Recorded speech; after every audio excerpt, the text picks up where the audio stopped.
Welcome back to Boundless Books. Today, we're diving into Chapter 21 of Mockingjay, the third book in the Hunger Games trilogy by Suzanne Collins, titled The Losses Mount. As Katniss and the Star Squad continue their dangerous mission through the capital, the cost of war becomes increasingly devastating.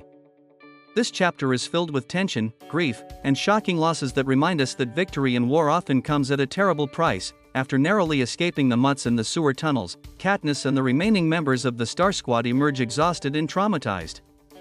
The squad has suffered significant casualties, and the emotional strain on everyone is evident.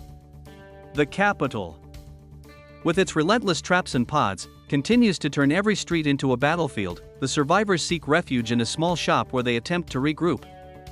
Among those still alive are Katniss, Gale, Peeta, Finnick, Cressida, Pollux, Castor, and a few others. The group is physically battered and emotionally shattered by the losses they have already endured. Sleep comes fitfully, interrupted by nightmares and the constant fear of discovery. As the squad resumes its journey toward President Snow's mansion, they are forced to travel cautiously through abandoned buildings and deserted streets. The once glorious capital now resembles a war zone. Fires rage in the distance, buildings lie in ruins, and the sounds of explosions echo through the city. Throughout their journey, Katniss observes Peeta carefully. Although he has made considerable progress since being rescued from the capital, his hijacking continues to affect him. He still struggles to distinguish reality from the false memories implanted by the capital. However, Peeta increasingly relies on the squad's real or not real game, demonstrating both his vulnerability and determination to recover. The squad eventually encounters a group of Capitol civilians fleeing toward President Snow's mansion, believing it to be a place of safety.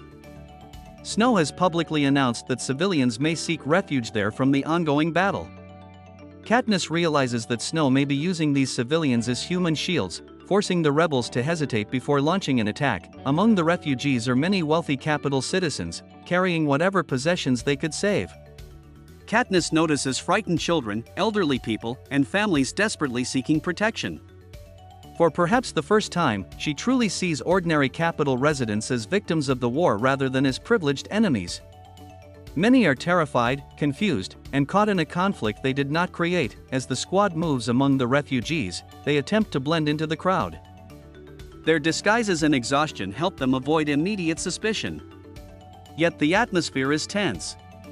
Rebel forces are closing in, and everyone senses that the final confrontation is near. Suddenly, Capitol hovercraft appear overhead. Initially, the civilians believe the aircraft are coming to evacuate them or provide aid. Instead, silver parachutes begin descending from the sky. Katniss instantly recognizes the parachutes. They resemble the gifts traditionally sent to tributes during the Hunger Games.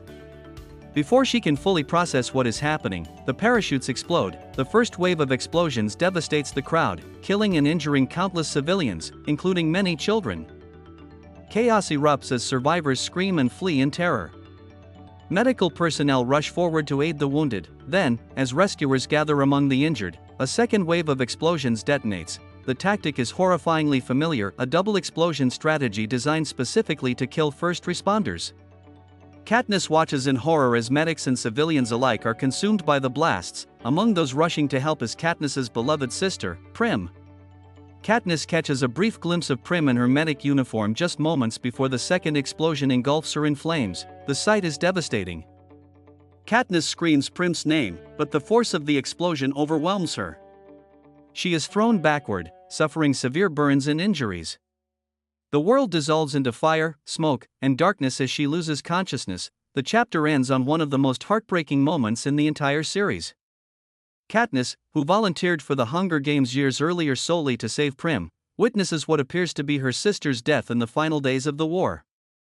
The tragedy underscores one of the novel's central themes: war spares no one, and even those fighting for justice may suffer unbearable losses. Key moments in the chapter: the Star Squad recovers after escaping the sewer Mutts. Katniss and her companions continue advancing through the ruined capital. Refugees gather outside President Snow's mansion.